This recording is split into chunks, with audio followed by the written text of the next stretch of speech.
Properties, जितने भी properties हम लोग देखे थे वो सबको याद रखना है, क्योंकि प्रॉपर्टीज से ही तुम्हारा प्रॉब्लम बनेगा। देख लेते हैं।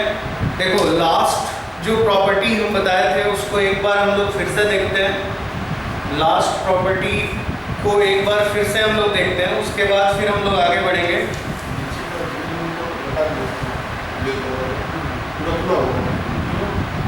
खुलाई मत आमिर बोल के छोड़।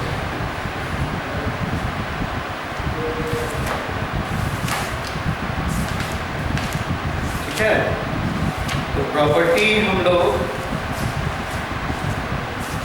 कितना नंबर प्रॉपर्टी हुआ था लास्ट?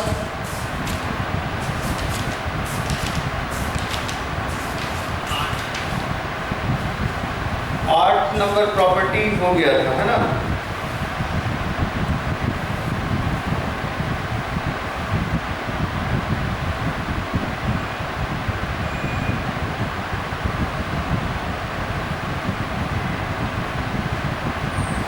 देखो एक प्रॉपर्टी लिखो,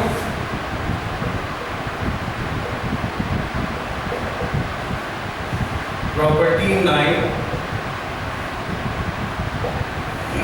इसमें क्या है? सबसे पहले जैसे दिया हुआ है कि if A I J m by n, ठीक है, is a square, is a diagonal matrix, is a diagonal matrix, ठीक है, of order n is greater than equals to 2, n is greater than equals to 2, ध्यान देना। If A ij m by n is a diagonal matrix of order m by n, है ना, of order m by n, तो diagonal matrix यहाँ पर है क्या? तो डायगोनल मैट्रिक्स है, तो इसका मतलब एक छोटा सा हम लोग एग्जांपल देख लेते हैं। जैसे इस तरह का कोई मैट्रिक्स रहेगा, यहाँ पर A11, यहाँ 0, यहाँ 0, यहाँ 0, यहाँ A22, यहाँ 0, यहाँ 0, यहाँ 0, A33, ठीक है। तो सेकेंड ऑर्डर से फिर थर्ड ऑर्डर में भी हम लोग ये जो थर्ड ऑर्डर का 3/3, यहाँ पर देखो डायगोनल जो मैट्रिक्स हम बताए थे, तो डायगोनल मैट्रिक्स में क्या बताए थे? जो डायगोनल एलिमेंट होगा वो तुम्हारा नॉन जीरो होना चाहिए, और बाकी यदि सारा जीरो है तो that is called diagonal matrix, ठीक है। ये डायगोनल मैट्रिक्स होगा। इसी में हम लोग एक चीज और पढ़े थे कि डायगोनल मैट्रिक्स यदि सेम है तो उसको स्क्वायर, डायगोनल मैट्रिक्स में जो डायगोनल एलिमेंट यदि सेम है तो उसको स्केलर मैट्रिक्स बोलेंगे। और उसके बाद भी हम लोग एक चीज पढ़े थे कि यदि डायगोनल एलिमेंट 1 है तो that is called identity matrix. तो यहाँ पर यदि कोई डायगोनल मैट्रिक्स है, इस तरह से दिया हुआ है 3, 2 या 2 से अधिक, है ना, 2 या 2 से अधिक, तो इसका डायरेक्ट जो हम लोग वैल्यू निकालेंगे वो इसको डायरेक्ट हम लोग वैल्यू निकालेंगे। डिटर्मिनेंट ऑफ ए का जो वैल्यू होगा वो होगा A11 into A22 into A33, A11 A22 A33, और यदि ये n ऑर्डर का डायगोनल मैट्रिक्स है तो ये फाइनली तुम्हारा n तक जाएगा, यदि n ऑर्डर तक का है।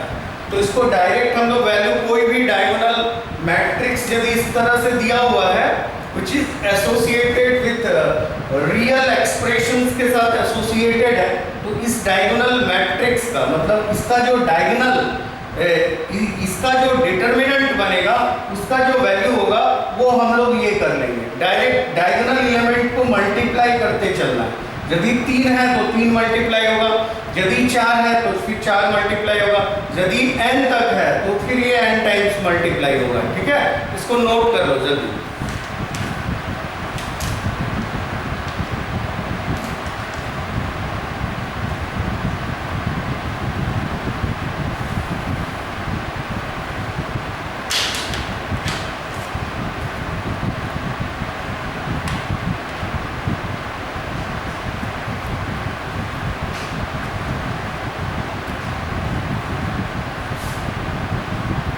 हो गया?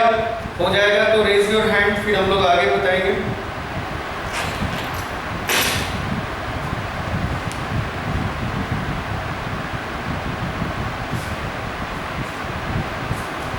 ठीक,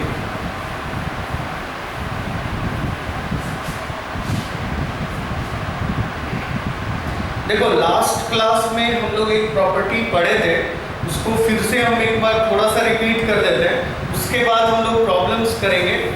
और भी कुछ प्रॉपर्टीज है, लेकिन उसमें क्या है कि जब हम लोग एडजॉइंट वगैरह पढ़ लेंगे तो वो 100% तुमको समझ में आ जाएगा। ये प्रॉपर्टी हम लोग लिख देंगे। सबसे पहले जैसे ये जो प्रॉपर्टी हम लिखे थे कि प्रॉपर्टी में था कि कोई भी किसी भी डिटर्मिनेंट में, जैसे मान लेते हैं A1 B1 और ये C1, A2 B2 C2, A3 B3 C3। इसको मैं फिर से रिपीट कर रहा हूँ, इससे पहले जो प्रॉपर्टी हम लोग पढ़े थे उसको फिर से हम एक बार देख लेते हैं। इस प्रॉपर्टी में हम लोग क्या देखे थे कि कोई भी एक डिटर्मिनेंट में हम लोग किसी भी रो को किसी दूसरे रो के साथ ऐड या सब्ट्रैक्ट कर सकते हैं। फर्स्ट कंडीशन यही बताए थे। मतलब क्या कि मान लेते हैं यहाँ पर हम अप्लाई करते हैं, अप्लाइंग, ध्यान देना, अप्लाइंग मान लेते हैं R1 को हमको चेंज करना, ये चेंज टू, मतलब ये अब R1 वैसा नहीं रहेगा जो पहले था, ठीक है। R1 को चेंज कर सकते हैं हम लोग, R1 प्लस R3 कर दो। क्यों करेंगे वो भी रीजन हम बताएंगे अभी। दूसरा, R2 को हम लोग चेंज करेंगे तो ऐसा कर सकते हैं 2R2 माइनस R1, मतलब कोई कांस्टेंट के साथ मल्टीप्लाई करके भी हम लोग दूसरे रो के साथ सब्ट्रैक्ट कर सकते हैं, ठीक है। तो ये प्रॉपर्टी हम लोग यूज इसलिए करते हैं क्योंकि ऐसा ऑपरेशंस हम कोई भी डिटर्मिनेंट में यदि करेंगे तो उस डिटर्मिनेंट का वैल्यू में कोई चेंजिंग नहीं आएगा। आई बात समझ में? ऐसा ऑपरेशंस हम लोग यदि करेंगे किसी भी डिटर्मिनेंट में तो इस डिटर्मिनेंट का जो वैल्यू है उसमें कोई चेंजिंग नहीं आएगा। इसीलिए इस तरह का ऑपरेशंस हम लोग कर सकते हैं और इसका यूज मैक्सिमम क्वेश्चंस में दिया हुआ रहेगा।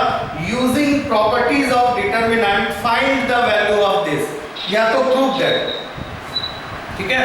ऑडियो बंद करो इसका। तो ये हो गया यूजिंग प्रॉपर्टीज ऑफ डिटर्मिनेंट। हम लोग ये क्वेश्चंस दिया हुआ रहेगा कि यूजिंग प्रॉपर्टीज ऑफ डिटर्मिनेंट इसको बनाना है, ठीक है। तो उसमें हम लोग क्या करेंगे, सिर्फ प्रॉपर्टी अप्लाई करेंगे, सिर्फ हम लोग प्रॉपर्टी से क्वेश्चंस को बनाने का कोशिश करेंगे। अब यहाँ पर पहला बोले कि किसी भी रो को किसी दूसरे रो के साथ ऐड या सब्ट्रैक्ट कर सकते हैं, लेकिन मल्टीप्लाई या डिवीजन नहीं होगा, ऐड या सब्ट्रैक्ट कर सकते हैं। दूसरा, किसी भी रो को कोई कांस्टेंट के साथ मल्टीप्लाई करके हम दूसरे रो के साथ जोड़ या घटा सकते हैं, मतलब ऐड या सब्ट्रैक्ट कर सकते हैं। अब ये जो प्रॉपर्टी है इससे हम लोग रिलेटेड कुछ प्रॉब्लम्स देखते हैं। पहले हम लोग एकदम बेसिक्स प्रॉब्लम देखेंगे, फिर हम लोग थोड़ा सा और आगे चलेंगे, ठीक है। ये प्रॉपर्टी सबको क्लियर हो गया था तो रेज योर हैंड, हम लोग आगे प्रॉब्लम्स में आते हैं।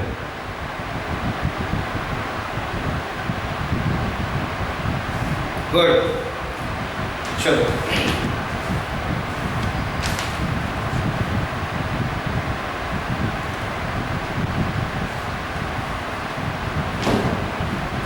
देखो, एक प्रॉब्लम है, एकदम सिंपल प्रॉब्लम हम लोग दे रहे हैं। हमेशा क्वेश्चन में लिखा हुआ रहेगा, ये वर्ड हमेशा लिखा हुआ रहता है विदाउट एक्सपेंडिंग, ध्यान देना, विदाउट एक्सपेंडिंग।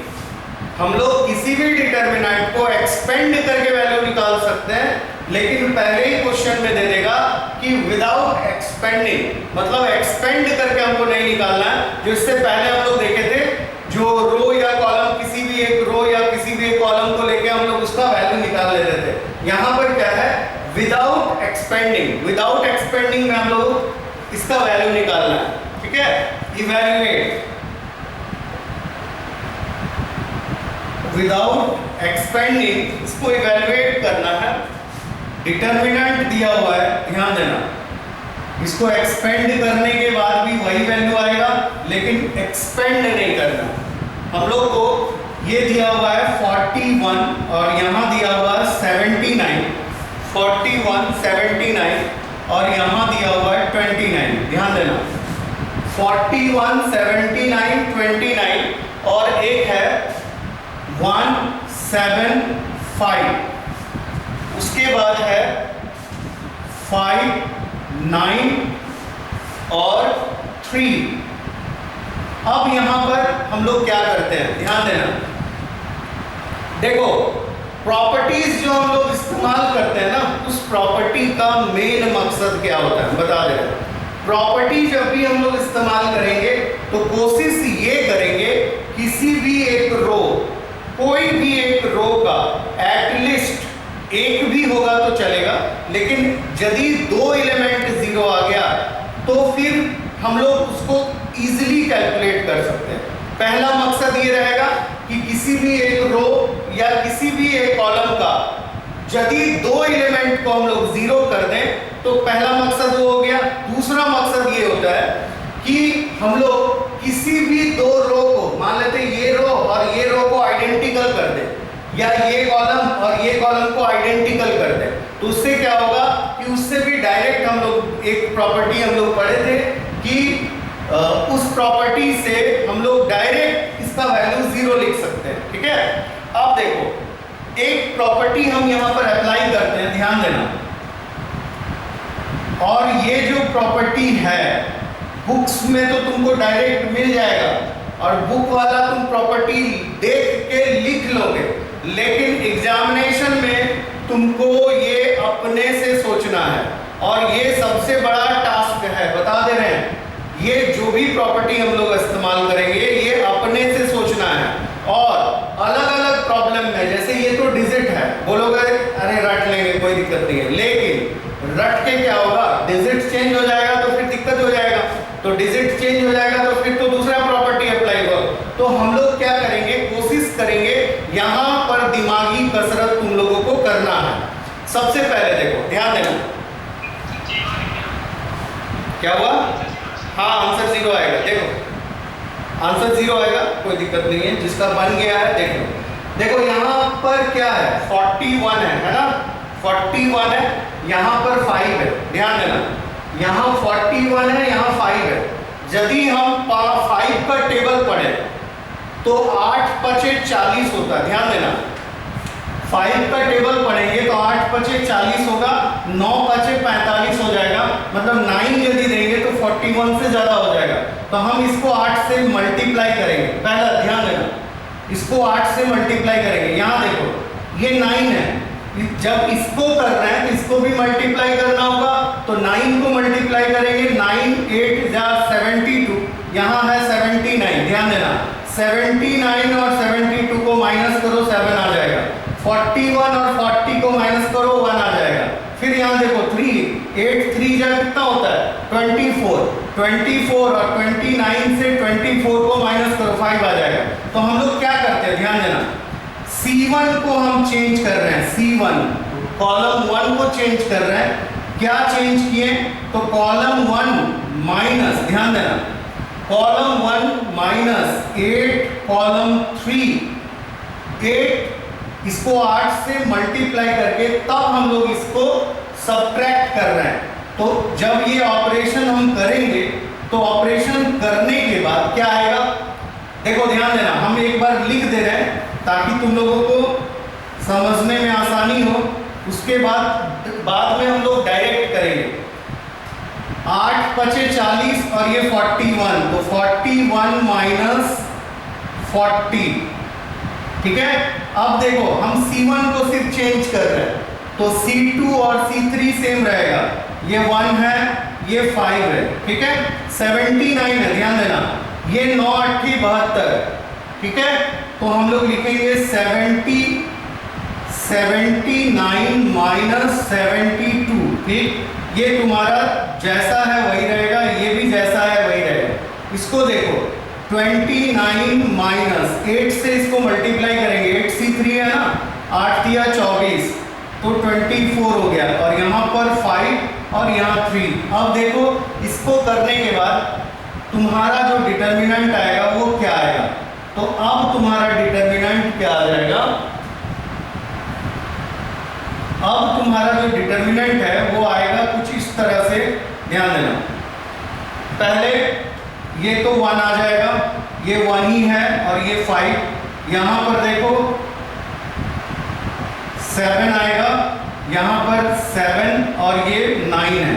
यहाँ देखो 29 माइनस 24 5 हो जाएगा, यहाँ भी 5 है, और यहाँ पर 5 9 3 है। तो अब देखो यहाँ क्या है कि कॉलम 1 और कॉलम 2 ये दोनों आइडेंटिकल आ गया। तो जब आइडेंटिकल आ गया तो इसका मतलब इसका वैल्यू डायरेक्ट 0 लिखेंगे। तो इसके बाद एक स्टेटमेंट लिखना है यहाँ पर, तो स्टेटमेंट क्या लिखेंगे, ध्यान देना। सिंस लिखेंगे C1 इक्वल्स टू C2, मतलब C1 और C2 सेम आ गया, आइडेंटिकल आ गया, तो हम लोग डायरेक्ट लिखेंगे, तो लिखेंगे बाय प्रॉपर्टीज ऑफ डिटर्मिनेंट। ये हम एक ही बार लिख रहे हैं, अभी बाद में नहीं लिखेंगे इस तरह का, फर्स्ट क्वेश्चन है इसलिए बाय प्रॉपर्टीज ऑफ डिटर्मिनेंट हम लोग लिख सकते हैं, इसका वैल्यू डायरेक्ट 0 आएगा। ठीक है, चलो इसको नोट कर लो, फिर हम लोग कुछ और एक्स्ट्रा प्रॉब्लम्स करते हैं, हम ही बनाएंगे, तुम लोग फिर बाद में उसको बनाने का कोशिश करना घर में।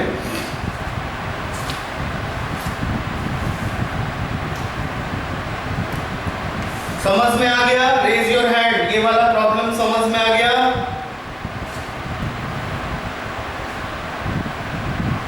गुड, मिटा दें इसको। देखो एक प्रॉब्लम हम लोग लेते हैं, पहले हम लोग एकदम सिंपल प्रॉब्लम्स करेंगे, क्योंकि सिंपल प्रॉब्लम्स जब तक नहीं करोगे तब तक तुमको प्रॉपर्टीज इस्तेमाल करने का तरीका नहीं आएगा। सिंपल प्रॉब्लम्स पहले हम लोग करते हैं। एक है, ध्यान देना, लिखा हुआ है शो दैट, शो करना है हम लोग को 1 है, यहाँ A है और यहाँ पर B प्लस C है, फिर यहाँ B है, 1 है, B है, C प्लस A है, फिर 1 है, C है, A प्लस B है।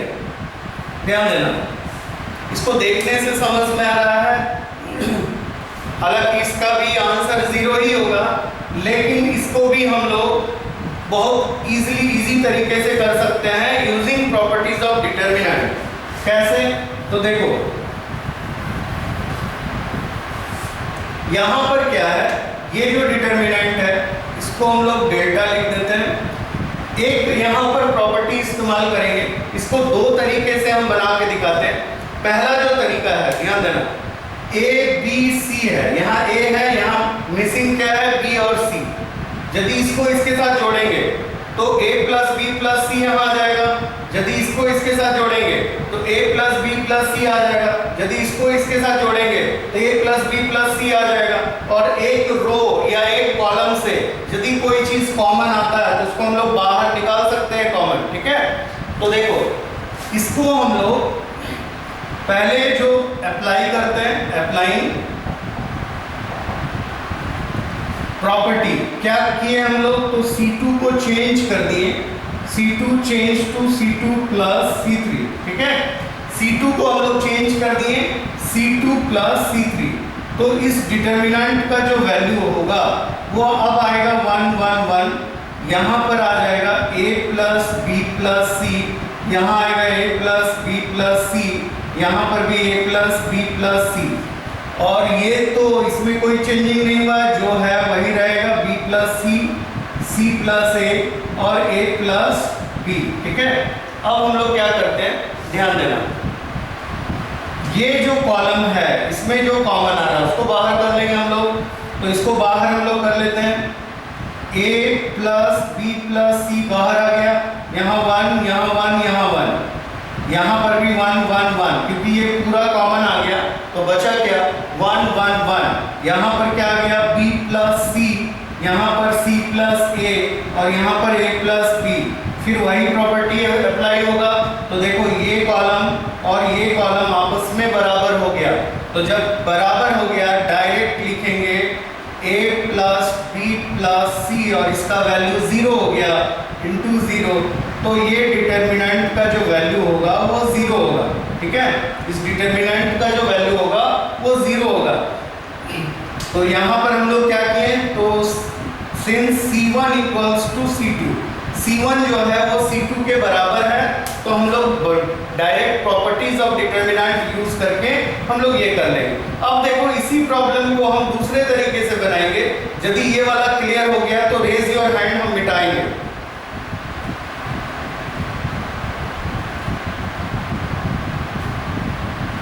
चलो देखो इसी को हम लोग एक दूसरा प्रॉपर्टी यूज करते हैं, ध्यान देना। ये तुम्हारा 1 1 1 है, कभी भी यदि 1 1 1 रहे हम क्या करते हैं, इसको इससे माइनस कर देते हैं।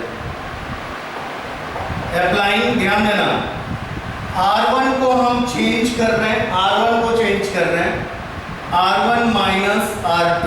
ठीक है, हम सिर्फ R1 को चेंज किए, इसको चेंज किए तो R1 को हम चेंज किए।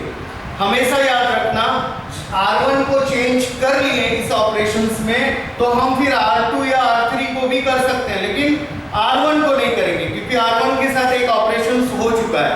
तो दूसरा हम क्या कर रहे हैं, ध्यान देना, एंड R2 को भी हम चेंज कर रहे हैं, R2 change to R2 minus R3।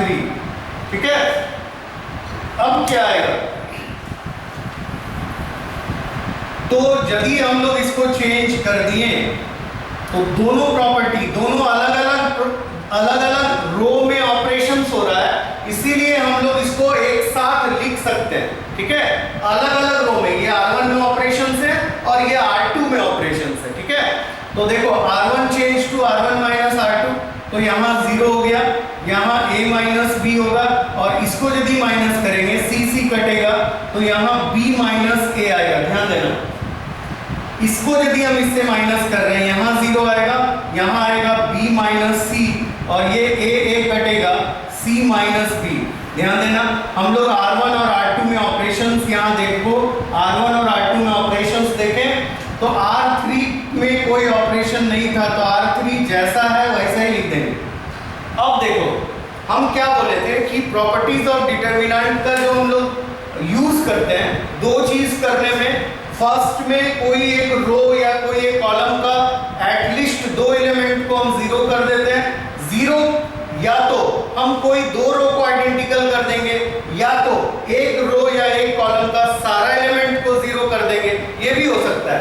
तो यहाँ पर 2 एलिमेंट को 0 कर दिए, तो जब 2 एलिमेंट को 0 कर दिए, इसमें इसके अलोंग एक्सपेंड कर देंगे। ध्यान देना, एक्सपेंडिंग किसके अलोंग, तो ये तुम्हारा C1 है ना, तो यहाँ लिखेंगे C1 के अलोंग एक्सपेंड कर दिए, तो यहाँ लिखेंगे देखो ये 0 तो कहा, ये दोनों का तो खत्म हो गया, ये 1 बचा, लेकिन यहाँ प्लस फिर माइनस फिर प्लस होता है, तो डायरेक्ट हम वैल्यू लिखते हैं। ध्यान देना, डिटर्मिनेंट ऑफ, ये देखो जब भी लास्ट में फाइनली जब वैल्यू लिखेंगे तो सिर्फ यहाँ पर डेल्टा नहीं लिखेंगे, ये ऐसा लिखेंगे। ठीक है, क्यों लिखेंगे, क्योंकि अब ये वैल्यू इवेल्युएट हो रहा है ना, तो वैल्यू इवेल्युएट हो रहा है, तो हम लोग क्या करते हैं, जैसे लिमिट हम लोग पढ़ते थे ना, तो लिमिट में जब लिमिट पुट कर देते थे तो लिमिट हट जाता था, तब तो वैल्यू आ जाता था, तो लिमिट हम लोग तब तक कैरी करते थे जब तक लिमिट पुट ना करें। यहाँ पर भी हम लोग इसको तब तक कैरी करेंगे जब फाइनली इसको एक्सपेंड करेंगे, तो इस तरह से लिखेंगे। ठीक है, अब देखो इसको एक्सपेंड कर रहे हैं, ये 1 हो गया, 1 को रहने दो, ये तो ढक दिए, ये भी ढक दिए, ये इसके साथ मल्टीप्लाई करो, तो मल्टीप्लाई 1 लिख दो यहाँ पर, और ये मल्टीप्लाई डायरेक्ट मल्टीप्लाई करके लिख दें। देखो डायरेक्ट हम मल्टीप्लाई करके लिख रहे हैं, तो AC AC माइनस, नहीं तो डायरेक्ट मत करो, तुम लोगों को दिक्कत हो जाएगा। डिटर्मिनेंट ऑफ ए यहाँ 1 लिखो, यहाँ पर हम लोग a माइनस बी और फिर c माइनस बी कर देते हैं और b माइनस सी और b माइनस a करो और इसको मल्टीप्लाई करके देखो तो ये मल्टीप्लाई करने के बाद वैल्यू 0 आ जाएगा। देखो तो करके आ रहा है मल्टीप्लाई करके 0। हाँ बोलो।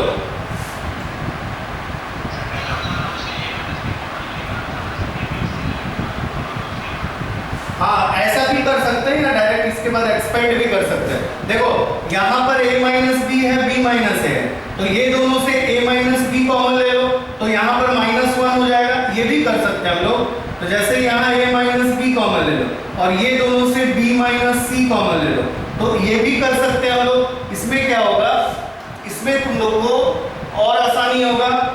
यहाँ देखो 0 है, यहाँ 1 है, यहाँ -1 बचेगा, ठीक है, यहाँ 0, यहाँ 1 और यहाँ -1, ये तो जैसा है वैसा ही रहेगा। 1c और ये a प्लस b, ठीक है।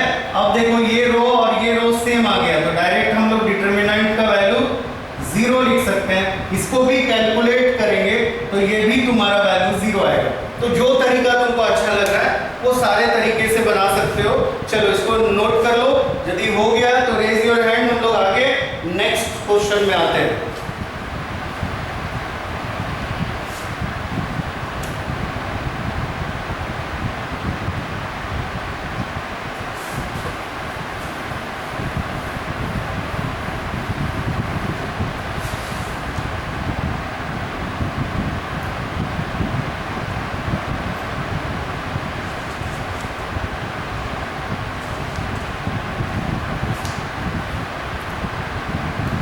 चलो अब हम लोग थोड़ा सा पैटर्न चेंज करते हैं, अभी कट हो जाएगा तो ज्वाइन कर लेना। देखो विदाउट एक्सपेंडिंग, ध्यान देना, शो करना आप लोग को, show that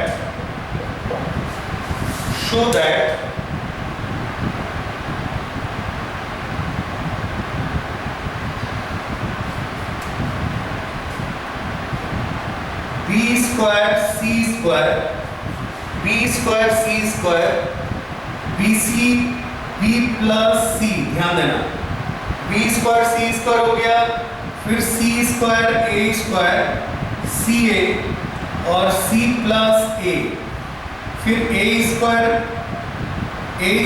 b square ab a plus b। Show करना है किसका वैल्यू जो होगा वो तुम्हारा 0 होगा, ठीक है। अब यहां पर थोड़ा सा दिमाग लगाना है कि इसको कैसे करना है, ध्यान देना। इस प्रॉब्लम में हम लोग एक चीज देख रहे हैं, जैसे यहां देखो b स्क्वायर c स्क्वायर, ठीक है, यहां पर bc है, bc है तो मिसिंग क्या है, a मिसिंग है, यहां पर a हम लोग डाल सकते हैं तो abc हो जाएगा। यहां ca है तो b मिसिंग है तो b यदि डाल देंगे तो ये abc हो जाएगा। ab है, यहाँ c डाल देंगे तो abc हो जाएगा। फिर abc यदि तीनों से कॉमन ले लेंगे तो वो हम लोग कर सकते हैं, ठीक है। तो हम लोग क्या करते हैं, ध्यान देना, सबसे पहला प्रॉपर्टी हम लोग इसमें इस्तेमाल करते हैं, अप्लाइंग। बोले थे किसी भी रो को हम लोग किसी कांस्टेंट के साथ, एक चीज और ध्यान देना बाबू, हम ये चीज बोले थे कि किसी भी एक रो को या किसी भी एक कॉलम को हम कांस्टेंट के साथ मल्टीप्लाई करके दूसरे रो के साथ ऐड या सब्ट्रैक्ट कर सकते हैं। ध्यान देना, ये बहुत इंपॉर्टेंट बात बता रहे हैं, लेकिन वो तो हम लोग जब ऐड या सब्ट्रैक्ट करेंगे तब ना।